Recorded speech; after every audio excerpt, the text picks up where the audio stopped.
金光明經除病品第15。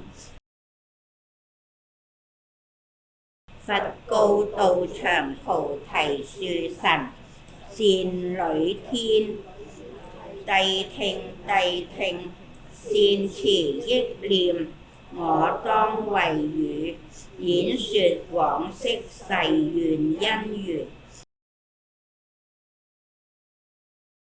過去無量不可思議阿僧祇劫，爾時有佛出現於世，名曰寶勝如來，應供正遍知，明行足，善逝，世間解，無上士，調御丈夫，天人師，佛世尊，善女天，爾時是佛，般涅槃後，正法滅已，於像法中，有王名着天自在光王，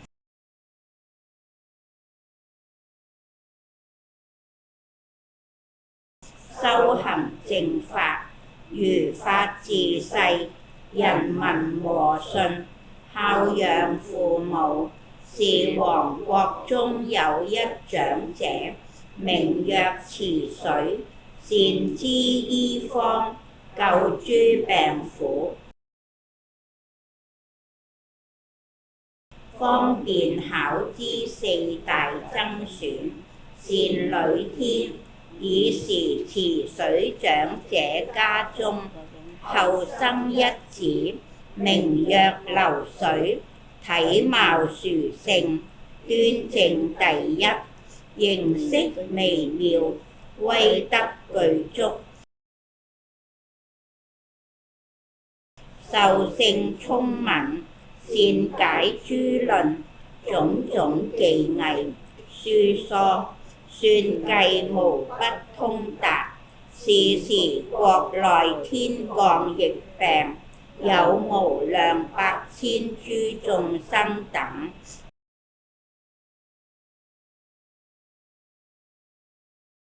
皆無免者，為諸苦惱之所迫切。善女天，爾時流水長者子，見是無量百千眾生，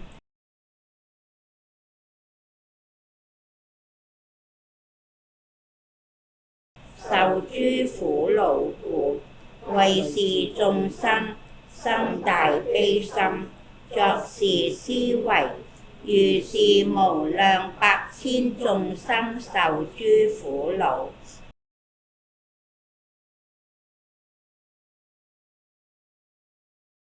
我父長者，雖善醫方能救諸苦，方便巧知四大僧選。年已衰邁，老無膚髓，皮緩面皺，羸瘦漸掉，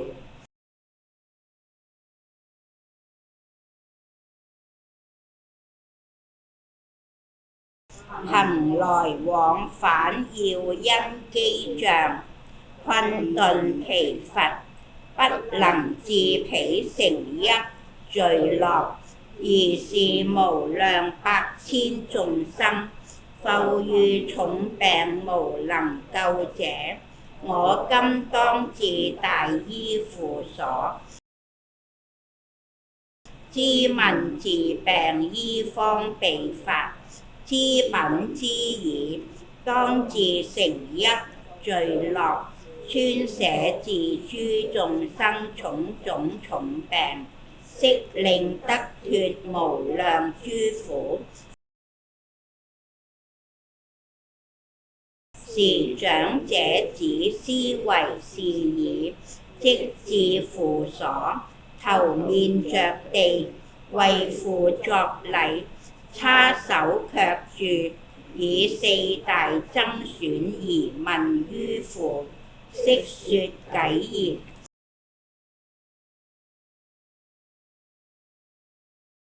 云何當知四大諸根，雖損代謝而得諸病？云何當知飲食時節，若食已，身火不滅？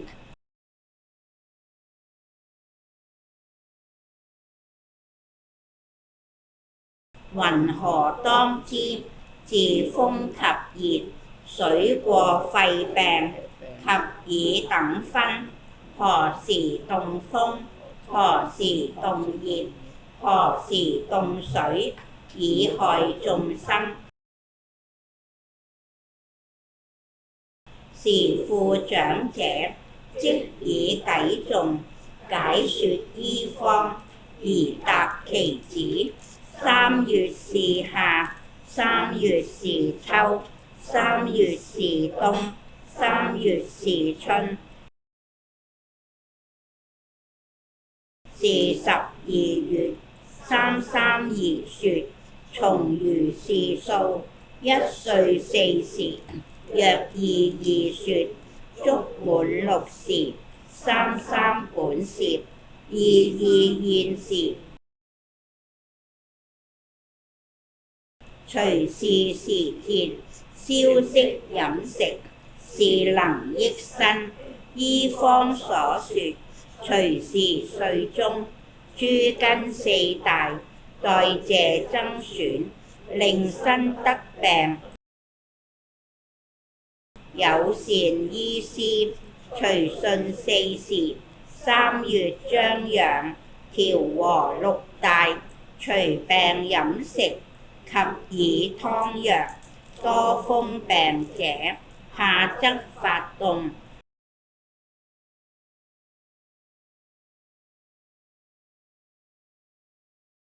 其熱病者，秋則發動；等分病者，冬則發動；其肺病者，春則增劇；有風病者，夏則應伏。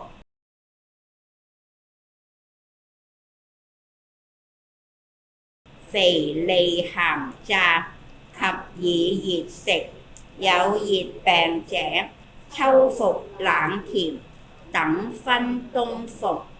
甜炸肥膩，肺病春服，肥膩身熱。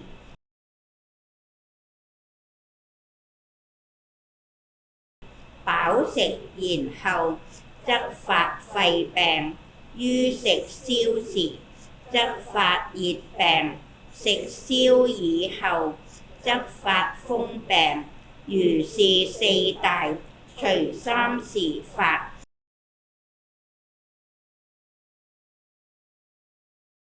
風病瘻損，補以蘇利；熱病下藥，服阿離勒。等病應服3種妙藥，所謂甜身及以蘇利。肺病應服隨能吐藥，若風熱病、肺病等分，為時而發，應當任師，籌量除病，飲食湯藥。善女天，爾時流水長者子，問其父醫四大增損，因是得了一切醫方。是長者子知醫方矣。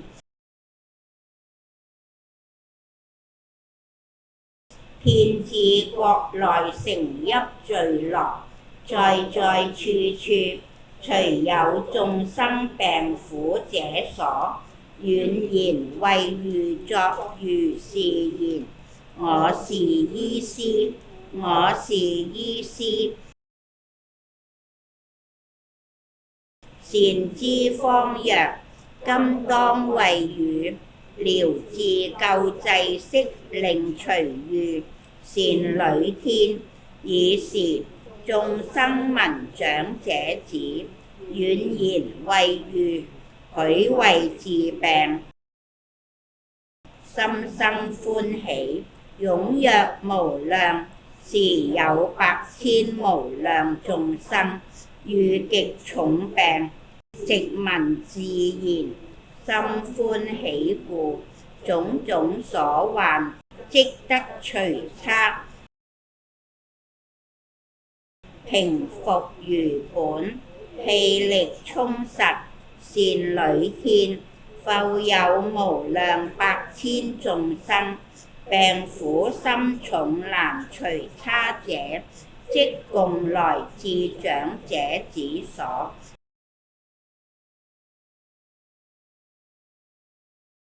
時長者子即以妙藥授之令服，服以除差，亦得平復。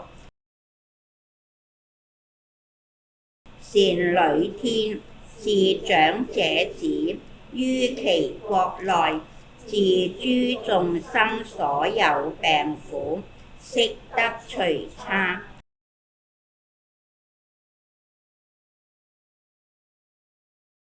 金光明經卷第三，如來往昔廣運慈悲，光王國內遍行醫，功德滿三期，證大菩提。